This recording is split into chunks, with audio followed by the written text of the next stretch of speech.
Tension ஆகக்கூடாது, பதட்டப்படக்கூடாது அப்படின்றது தான் வீட்டுல இருந்து கிளம்பி வந்தேன். இங்க வெளில நிற்கும் போது அப்படிதான் இருந்தேன். கரெக்டா படம் முடிச்சு எல்லாரும் வெளில வர ஆரம்பிச்ச உடனே அந்த பதட்டம், டென்ஷன் ஆட்டோமேட்டிக்கா வந்துடுது. நம்ம எவ்வளவுதான் அப்படி இருக்கக்கூடாதுன்னு நினைச்சாலும். இதுக்கு முன்னாடி முதல் படம் ஒரு ஹாரர் காமெடி படம், அதுக்கப்புறம் காவல்துறை உங்கள் நண்பன். இந்த 2 படத்துக்குமே பிரசன்ட் மீடியா ஃப்ரெண்ட்ஸ் நீங்க அந்த படத்தை ரொம்ப பாசிட்டிவா எழுதியிருந்தீங்க, அதை மக்கள்கிட்ட கொண்டு போய் சேர்த்தீங்க. அதனால அந்த 2 படத்துக்கும் ஒரு நல்ல வரவேற்பு கிடைச்சது மக்கள் கிட்ட. ஸோ என்னோட கேரக்டரும் நல்லா நடிச்சிருக்கீங்க, நடிக்க தெரியுது அப்படின்னு சொல்லி நிறைய பேர் என்கிட்ட சொன்னாங்க. ஸோ அந்த ஒரு பொறுப்பு இருந்துச்சு. பண்ண 2 படமும் பத்திரிகை நம்மளை பத்தி நல்லபடியாக எழுதியிருக்காங்க. ஸோ நம்ம அடுத்தடுத்து பண்ற படங்களும் அதே மாதிரி ஒரு நல்ல படமா பண்ணும், நல்ல கதையா பண்ணும், கதாபாத்திரம் முடிஞ்ச அளவுக்கு மாத்தி மாத்தி பண்ணும், அது எல்லாருக்கும் பிடிக்கணும் அப்படின்னு நினைச்சேன். ஸோ அதே மாதிரி இந்த படத்தை சூஸ் பண்ணியிருக்கேன். நந்திவர்மன் இந்த வெள்ளிக்கிழமை 29ஆம் தேதி ரிலீஸ் ஆகுது. நீங்க படம் இப்ப எல்லாம் பாத்துட்டீங்க, உங்களுக்கு தெரியும். ஆக்சுவலா இந்த படம் ஒரு பட்ஜெட்ல கால்குலேட்டிவா எடுக்கக்கூடிய படம், கதை கிடையாது. ஆக்சுவலா இந்த கதையே கொஞ்சம் டஃப்பான டாஸ்க் தான். ஒரு புது ப்ரொடியூசருக்கும் சரி, ஒரு புது ஃபர்ஸ்ட் படம் பண்ற டைரக்டருக்கும் சரி. பட் இருந்தாலுமே வித்தியாசமான ஒரு படம் ஒன்று பண்ண, ஒரு கதை ரெகுலரான ஃபார்மேட்ல இருக்கக்கூடாது அப்படின்னு சொல்லி ஒரு சேலஞ்சா எடுத்து தான் இந்த படத்தை ஆரம்பிச்சாங்க. 2-3 ஹீரோ கிட்ட முன்னாடி கதை சொல்லியிருந்தாங்க. அதுக்கப்புறம் எங்கிட்ட டைரக்டர் கதை சொன்னாரு, இந்த படம் நீங்க பண்ணணும் அப்படின்னு சொல்லிட்டு. கதை கேட்ட உடனே ஒரு இன்ட்ரெஸ்டிங் ஃபேக்ட் இருந்துச்சு, கண்டிப்பா அது ஸ்கிரீன்ல கன்வெர்ட் ஆகும் அப்படின்னு சொல்லி. இது எப்படி பண்ண போறாங்க அப்படின்றது சின்ன கொஸ்டின் மார்க் இருந்துச்சு.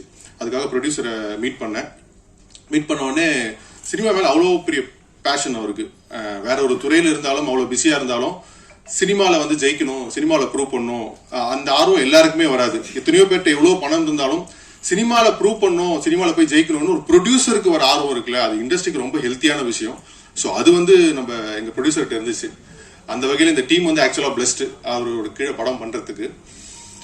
அண்ட் இந்த படத்துல நிறைய பேர் ஃபர்ஸ்ட் மூவி நிறைய பேருக்கு ஆக்சுவலா பாத்தீங்கன்னா டைரக்டருக்கு, ப்ரொடியூசருக்கு, மியூசிக் டைரக்டர் ஜெராட் ஃபெலிக்ஸ்க்கு, அப்புறம் ஹீரோயின் ஆஷா வெங்கடேஷ், நிறைய பேர் இன்னைக்கு வர முடியல. ஸோ அவங்க எல்லாருக்கும் முதல் படம். ஸோ இந்த படத்துல எங்களோட சின்சியர் எஃபர்ட்ஸை படத்துல கொடுத்துருக்கோம். உங்களுக்கு பிடிக்கணும், மக்களுக்கு பிடிக்கணும் அப்படின்னு சொல்லிட்டு இந்த படத்தை நீங்க தான் மக்கள்கிட்ட கொண்டு போய் சேர்க்கணும். கண்டிப்பா படம் பார்த்துட்டீங்க, உங்களுக்கு என்ன தோணுதோ நீங்க எழுத போறீங்க. அதுல இந்த டீமை நீங்க சேவ் பண்ணணும்னு நினைச்சீங்கன்னா, பாசிட்டிவ்ஸ்லாம் நீங்க எடுத்து சொன்னீங்கன்னா மக்கள் கண்டிப்பா படம் பார்க்க வருவாங்க. இப்போ ஒரு 2 days முன்னாடி 2 நாளா கோயிலுக்கு போயிட்டு இருக்கேன். ஸோ படம் ரிலீஸ் ஆகும்போது ஒரு பதட்டம் வரும்ல, படம் கண்டிப்பா ஜெயிக்கணும் அப்படின்னு சொல்லிட்டு. இப்ப நான் கோயில போய் வேணது கண்டிப்பா எனக்காக கூட இல்லை, உண்மையா சொல்றேன். உங்களுக்கு முன்னாடி இன்னைக்கு 2 பேருக்காக வேணும் இந்த படம் ஜெயிக்கணும் அப்படின்னு சொல்லிட்டு. ஒன்னு, படத்தோட டைரக்டர் பெருமாள் வரதன். கிட்டத்தட்ட சினிமால ஒரு 10-15 வருஷம் டிராவல் பண்ணி வந்திருக்காரு. ஏன்னா ஒரு டைரக்டருக்கு முதல் படம் எவ்வளவு முக்கியம் அப்படின்றது எனக்கு தெரியும். ஏன்னா நான் டைரக்டரோட கூடிய டிராவல் பண்ணிருக்கேன் 10-15 இயர்ஸ். அவங்களோட அந்த ஒரு பெயின், அந்த ஒரு ஆசை, அந்த எமோஷன்ஸ் எல்லாமே உள்ள இருக்கும். ஸோ இவருமே இந்த கதையை அவ்வளோ தூரம் கொண்டு இந்த படத்தை மக்கள்கிட்ட சேர்க்கணும்னு சொல்லி அவ்வளோ ஹார்ட் ஒர்க் பண்ணியிருக்காரு. கண்டிப்பா இந்த படத்துல ஆக்சுவலா சொல்ல போனா அவருக்கு நிறைய இழப்புகள், ஈவன் ஒரு பர்சனல் லாஸ் கூட. ஸோ அந்த எல்லா வழியுமே தாங்கிட்டு இந்த படம் இன்னைக்கு ரிலீஸ் ஆகணும், ஜெயிக்கணும்ன்ற ஒரு வெயிட்டிங்ல, ஒரு காத்திருப்புல இருக்காரு. கண்டிப்பா இந்த படம் அவருக்கு இதை கொடுக்குன்ற நான் நம்புறேன். இந்த படம் ஜெயிக்கணும்.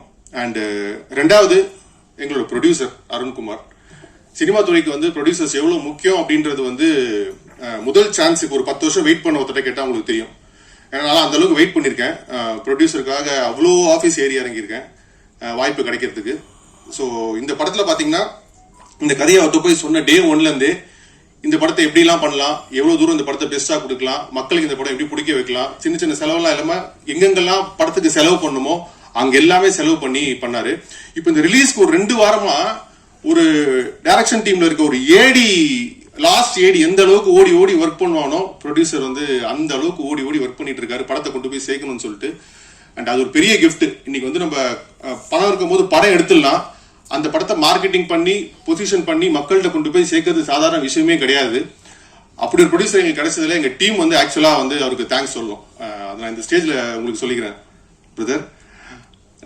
கண்டிப்பா படம் 2 நாள் ரிலீஸ் ஆக போகுது. மக்களுக்கு இந்த படம் கண்டிப்பா பிடிக்கும்ன்ற நம்பிக்கையில இந்த படம் பண்ணியிருக்கோம். அண்ட் நீங்க எல்லாரும் படத்தை கொண்டு போய் மக்கள்கிட்ட சேர்க்கணும். Thank you so much.